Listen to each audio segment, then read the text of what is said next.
ಹೌದು, ನಾಯಿಗಳನ್ನ ಕೊಲ್ಲಬಾರ್ದು, ಪ್ರಾಣಿ ಮೇಲೆ ದಯೆ ಇರಬೇಕು, ಒಪ್ಪು ನಾವು ಮಾತನ್ನು ಬೆಗ್ಗಳಾಯಿತು ಏನೋ ಆಯಿತು. ಆದರೆ ಅವುಗಳಿಂದ ಅಪಾಯಗಳು ಇದ್ದಾವಲ್ಲ ನಮಗೆ, ಅದನ್ನ ಯಾಕೆ ಗಮನಿಸ್ತಾರೆ ಅಂತ ಇತ್ತೀಚೆಗೆ ಭಾಳಷ್ಟು ನೋಡ್ತಾ ಇದ್ದೀವಿ ಬೀದಿ ನಾಯಿಗಳ ಕಾಟಗಳನ್ನು. ಇಡೀ ದೇಶ ತುಂಬ ಒಂದು ಇದರಲ್ಲೆಲ್ಲ, ಅದರಲ್ಲೂ ಪಟ್ಟಣಗಳಲ್ಲೇ, ಊರುಗಳಲ್ಲೇ, ಅದರಲ್ಲೂ ದೊಡ್ಡ ಪಟ್ಟಣಗಳಲ್ಲೇ, ನಗರಗಳಲ್ಲೇ, ಮೆಟ್ರೋಪಾಲಿಟನ್ ಸಿಟಿಗಳಲ್ಲೇ, ಓಣಿಗಳಲ್ಲಿ ನಾಯಿಗಳ ಹಾವಳಿ ಜೋರಾಗಿದೆ.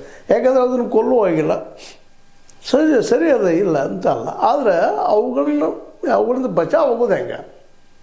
ಅದು ಈಗ ಬರ್ತಿರೋ ನಾಯಿ ನಮಗೆ ಕಡಿತದೋ ಇಲ್ಲೋ ಗೊತ್ತಾಗೋದು ಹೆಂಗೆ? ಅದು ನಮಗೆ ಪ್ರೀತಿ ಮಾಡ್ಲಿಕ್ಕೆ ಬರ್ತದೋ, ಅದು ನಮ್ಗೆ ಹಿಡ್ಲಿಕ್ಕೆ ಬರ್ತದೋ ಅಂತ ಎಷ್ಟೋ ಜನ ಪಾಪ ಈ ಒಂದು ಗದ್ದಲದಲ್ಲೇ ಈ ನಾಯಿಗಳ ಕಾಲದಿಂದ ಜೀವ ಕಳ್ಕೊಂಡಂಥ ಪ್ರಸಂಗಗಳು ಸಾಕಷ್ಟು ಇದ್ದಾವೆ.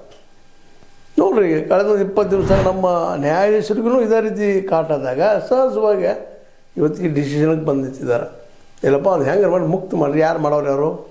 ಅಲ್ಲಿ ಆಡಳಿತ, ಮುನ್ಸಿಪಾಲ್ಟಿ, ಗ್ರಾಮ ಪಂಚಾಯತಿ, ಅದೇ ರೀತಿ ಇನ್ನುಳಿದು ನಗರಸಭೆಯವರು, ಮೆಟ್ರೋಪಾಲಿಟನ್ ಸಿಟಿ ಅವರು ಎಲ್ಲಿದ್ದರು BBMP ಇದ್ದರೆ ಅಲ್ಲಿ ಅವರು ಸಹಿತ ಇದು ನೀವು ಮುಕ್ತಗೊಳಿಸ್ರಿ ಅಂತೇಳಿ ಇವತ್ತು ಆಜ್ಞೆ ಮಾಡಿದ್ದಾರೆ. ಮುಕ್ತಗೊಳಿಸೋದು ಅಡ್ಡಿ ಇಲ್ಲ, ಆದರೆ ಅವುಗಳನ್ನ ಹೆಂಗೆ ಮುಕ್ತಗೊಳಿಸೋದು ಇದೊಂದು ಪ್ರಶ್ನೆ ಅದ.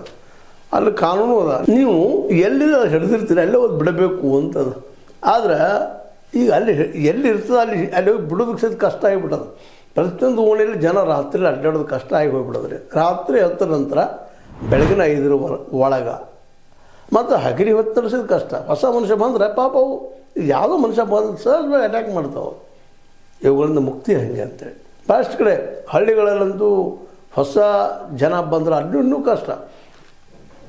ಯಾಕಪ್ಪ ಅಂದ್ರೆ ಸಹಜದ ಹೆಚ್ಚಿನ ಮಂದಿ ನೋಡಿರೋದಿಲ್ಲ ಅಲ್ಲ.